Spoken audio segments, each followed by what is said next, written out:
Praise the lord. ప్రభువైన యేసు నామములో అందరికీ వందనములు. యేసే మాటను ఈ కార్యక్రమాన్ని వీక్షించడానికి ప్రేమతో నేను మిమ్మను ఆహ్వానిస్తున్నాను. ఈ దినము లూకా సువార్త 13వ అధ్యాయము 31వ వచనం నుండి 35 వచనాల వరకు ధ్యానించుకుందాం. ఆ గడియల్లోనే కొందరు పరిసయ్యులు వచ్చి, నీవిక్కడ నుండి బయలుదేరి పొమ్మో, హేరోదు నిన్ను చంపగోరుచున్నాడని ఆయనతో చెప్పగా, ఆయన వారిని చూచి, మీరు వెళ్ళి ఆ నక్కతో ఇలాగు చెప్పుడి, ఇదిగో నేడును రేపును నేను దెయ్యములను వెళ్ళగొట్టుచు రోగులను స్వస్థపరచుచు నుండి 3వ దినమున పూర్ణ సిద్ధి పొందెదను. అయినను నేడు రేపు ఎల్లుండి నా త్రోవను నేను పోచుండవలెను. ప్రవక్త యెరూషలేమునకు వెలుపల నశింప వల్లపడదు. యెరూషలేమా, యెరూషలేమా, ప్రవక్తలను చంపుచు నీ యొద్దకు పంపబడిన వారిని రాళ్లతో కొట్టుచుండుదానా, కోడి తన పిల్లలను తన రెక్కల క్రింద ఎలాగూ చేర్చుకొనునో అలాగే ఎన్నో మారులు నేను నీ పిల్లలను చేర్చుకొనవలెనని ఉంటిని, గాని మీరొల్లకపోతిరి. ఇదిగో మీ ఇల్లు మీకు పాడగును, విడువబడుచున్నది, ప్రభు పేరట వచ్చువాడు స్తుతింపబడును గాక అని మీరు చెప్పు వరకు మీరు నన్ను చూడరని మీతో చెప్పుచున్నాను నేను. ప్రియ దేవుని యొక్క బిడ్డలారా, ఈ ప్రశస్తమైన సమయంలో యెరూషలేము గురించి, అలాగే రక్షణ పొందని ప్రజల గురించి, అది రాజే కానీ అధికారులే కానీ పరిసయ్యులే కానీ ఎవరు కావచ్చు, వారందరి గురించి ప్రభు చెప్పిన మాటలు ఇవి. ఏ రోజైతే యేసు ప్రభు వారు పరలోక రాజ్యం గురించిన మాటలు బోధిస్తూ ప్రయాణం వెళ్తున్నారో, కొంతమంది పరిసయ్యులు హేరోదు రాజు దగ్గర నుండి వచ్చి వారు అంటున్నారు, ఇక్కడి నుంచి వెంటనే వెళ్ళిపోండి మీరు, లేకపోతే హేరోదు రాజు మిమ్మను చంపేస్తాడు, ఇక్కడి నుంచి వెళ్ళిపోండి అని యేసు ప్రభును బెదిరించి భయం పెట్టే మాటలు పలుకుతున్నారు. అయితే ధైర్యంగా యేసు ప్రభు వారు వారి వైపు చూచి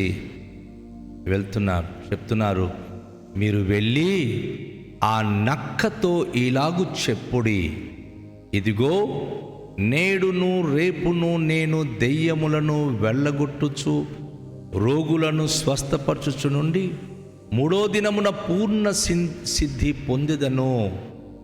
ఎంత అద్భుతమైన మాట యేసే తెలియచేశాడండి. ఇక్కడ హేరోదు రాజును నక్కతో సరిపోల్చి, ఆ నక్కతో ఇలాగు చెప్పుడి.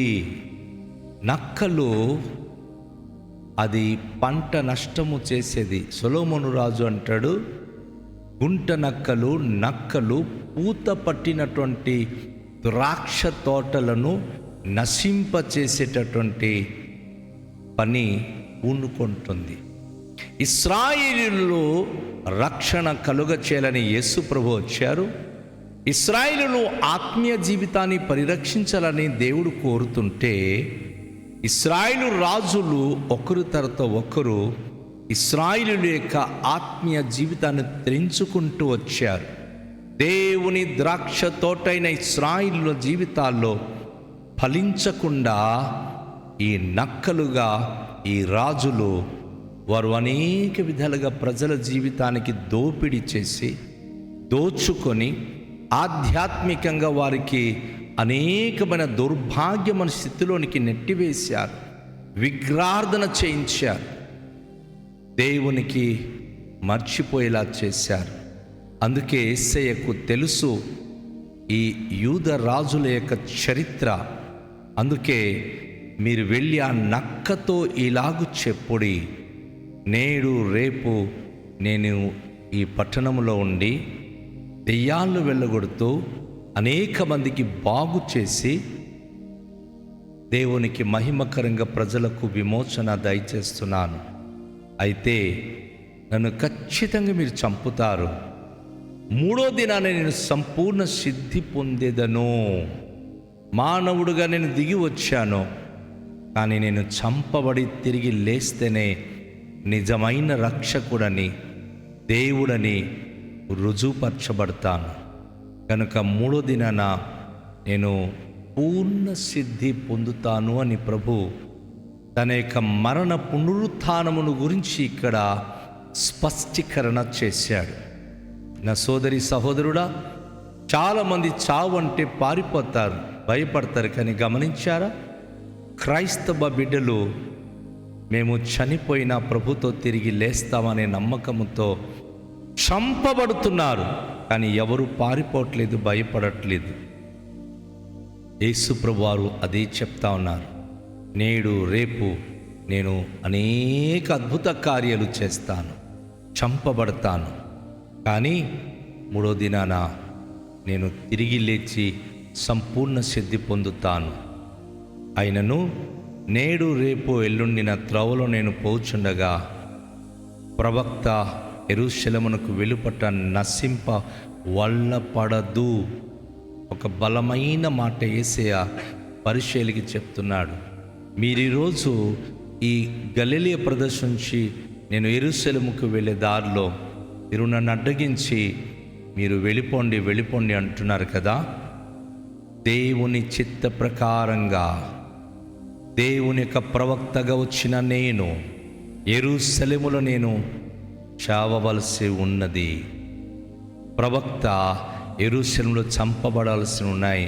కనుక నేడు రేపు ఎల్లుండి నేను దేవుని పని చేస్తూ దేవుని కొరకు నేను నడుస్తూ ముందుకు వెళతాను అని అక్కడ జనాంగానికి లేక పరిచయులకు, అధికారులకు ఆయన స్పష్టంగా మాటను తెలియచేయడం జరిగింది. ప్రభువైన యేసుక్రీస్తు వారి యొక్క అద్భుతమైన అనుభూతి మనం చూస్తున్నాం. యేసు ప్రభువారు యెరూషలేము వైపు చూస్తూ ఆ ప్రజలకు అంటున్నాడు, యెరూషలేమా యెరూషలేమా, ప్రవక్తలను చంపుతూ నీ యొద్దకు పంపబడిన వారిని రాళ్లతో కొట్టుచు ఉండుదానా? కోడి తన పిల్లలను తన రెక్కల క్రిందకి ఎలాగూ చేర్చుకొనునో అలాగే ఎన్నో మారులు నేను నీ పిల్లలను చేర్చుకొనవలని ఉంటిని గాని మీరు వల్లకపోతిరి. యేసు ప్రభువారు ఎంత గొప్ప మాట పలికారంటే, ఈరోజు కోడి మనం చూస్తూ ఉంటాం, తన చిన్న చిన్న పిల్లలను ఎప్పుడైతే గుడ్లు పొదిగి అది ఆ గుడ్డు నుంచి చిన్న పిల్లలను బయటికి తెస్తుందో, ఆ తల్లి ఆ బిడ్డ కోడి పిల్లలను క్రింద మనం దించినప్పుడు అది మేస్తూ తన పిల్లలకు అది ఆహారం పెడుతుంది. అయితే అదే సమయంలో కొన్ని కోడి పిల్లలు తల్లి నుంచి దూరంగా వెళ్ళిపోతుంది.